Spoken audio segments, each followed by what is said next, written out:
Hola, hola a todos, soy Esmeralda Gómez Mesa, estudiante de Ingeniería Ambiental en Unicorsal.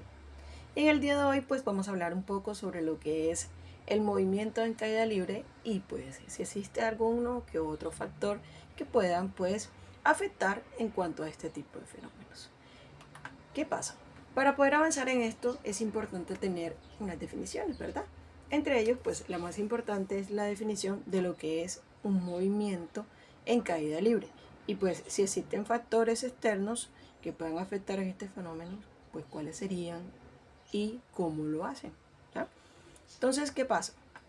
Para tener una definición de lo que es el movimiento en caída libre, vamos a tener en cuenta que el movimiento de caída libre hace referencia a un objeto que bajo la influencia exclusiva de lo que es la gravedad, ¿verdad? Sin resistencia alguna u otras a fuerzas externas, se da. Pero eso suena como que, ¿a qué estamos llegando, verdad? Entonces, es decir, este es un movimiento que se debe únicamente a la influencia de la gravedad.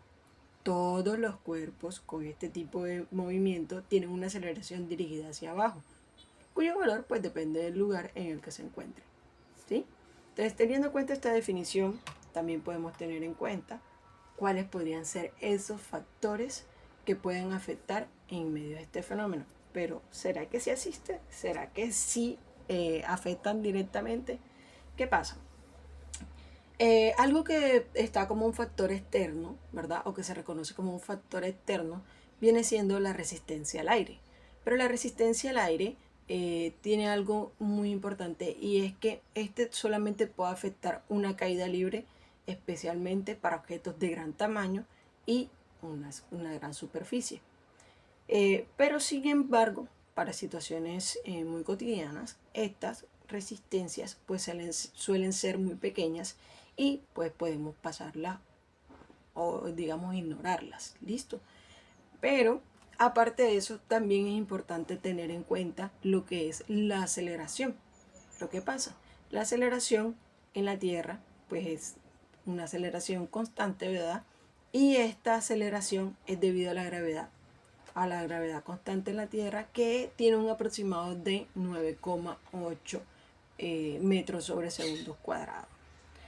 Ahora, antes de pasar a hacer los experimentos y de hacer pues toda la muestra de lo que es una caída libre como tal, vamos a tener en cuenta dos personajes. Entre ellos dos personajes pues son dos grandes científicos, los cuales son el señor Galileo Galilei y el señor Newton.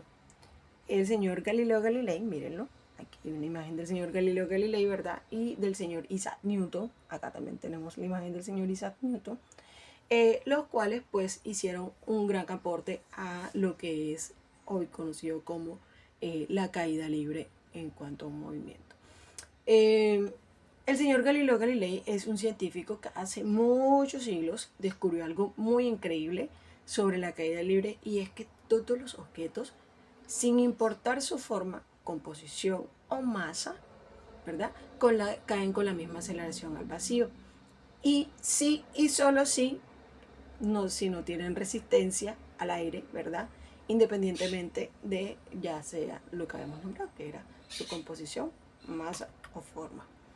En cuanto a lo que el señor Newton hace como digamos, aporte a lo que es un movimiento en cuanto a la caída libre, ¿verdad? Este resalta de que este es un movimiento rectilíneo uniforme, que es un movimiento rectilíneo uniformemente acelerado, el cual donde un cuerpo se desplaza hacia la Tierra, ¿verdad? Únicamente por la fuerza de gravedad, sin la influencia de la resistencia del aire u otras fuerzas externas, ¿verdad? Y resalta mucho de que la aceleración en medio de este movimiento es de la gravedad, el cual ya habíamos hablado que es un aproximadamente de 9,8 metros sobre segundos en la Tierra.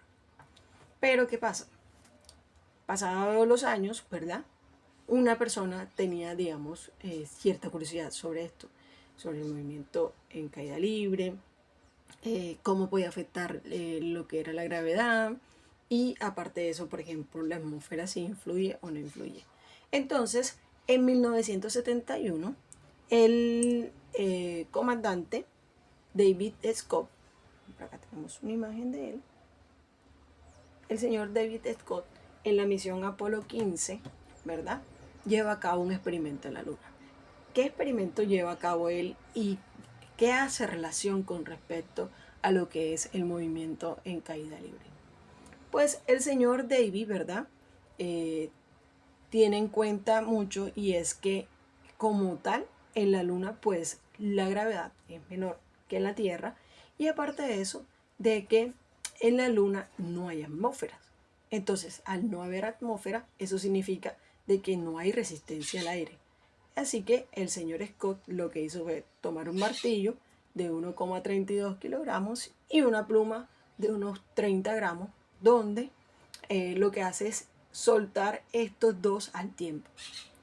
Claro, al no tener influencia o resistencia al aire, al no tener la atmósfera, ¿verdad? Y al la gravedad ser menor que en la Tierra, pues estos dos se desplazan y caen al mismo tiempo, tocando el suelo al mismo tiempo, ¿sí? Entonces, ¿qué vamos a tener en cuenta? Pues con los siguientes ejercicios vamos a tratar de hacer un ejemplo de lo sucedido en este ejemplo tomado en 1971 por el comandante David Scott. Y otros ejercicios más con los que podamos nosotros tener en cuenta lo que es pues la caída libre. Pues bien, entonces aquí tenemos un estuche de gafas y tenemos una pluma de guacamayas. Vamos a intentar hacer un ejemplo, ¿verdad?, de lo que hizo el comandante Scott en 1971 en la Luna. Pero tengamos en cuenta algo, y es que obviamente nosotros tenemos en contra, pues, que aquí sí tenemos atmósfera, y también de que la gravedad tiene un papel importante. Entonces vamos a hacerlo, listo, vamos a soltarlos al tiempo, a la 1, a las 2 y a las 3. ¡Wow!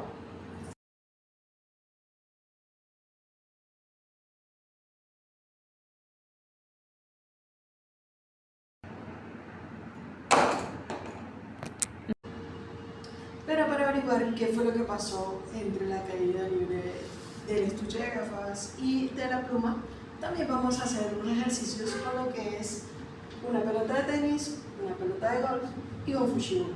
Entonces vamos a ver cuál de estos pues cae más rápido, cuál cae primero, cuál creen ustedes que puede caer primero, cada último, caigan tiempo.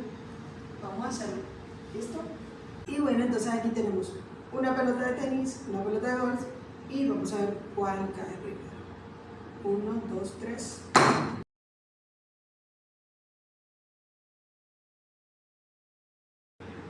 También tenemos el fushiball y la pelota de golf. Entonces, a la cuenta de 1, 2, 3.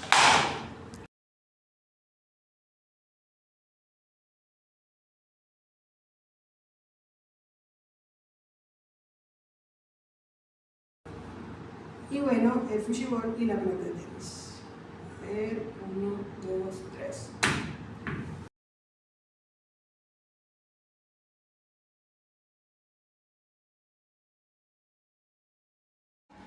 Y bueno, una vez realizados estos ejercicios, pues ahora sí vamos a hablar de qué fue lo que sucedió durante dichos ejemplos.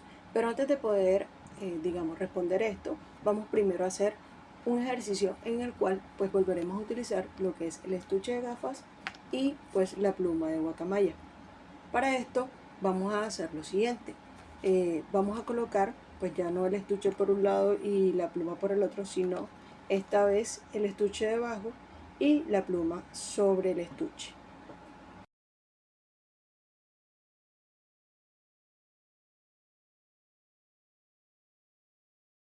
Y bueno, si esperaban que cayeran al mismo tiempo, o ustedes se imaginaban que volverían a caer pero en diferentes tiempos como en los ejemplos anteriores. Pues como logramos darnos cuenta, pues esta vez la pluma de guacamaya y el estuche pues sí cayeron al tiempo.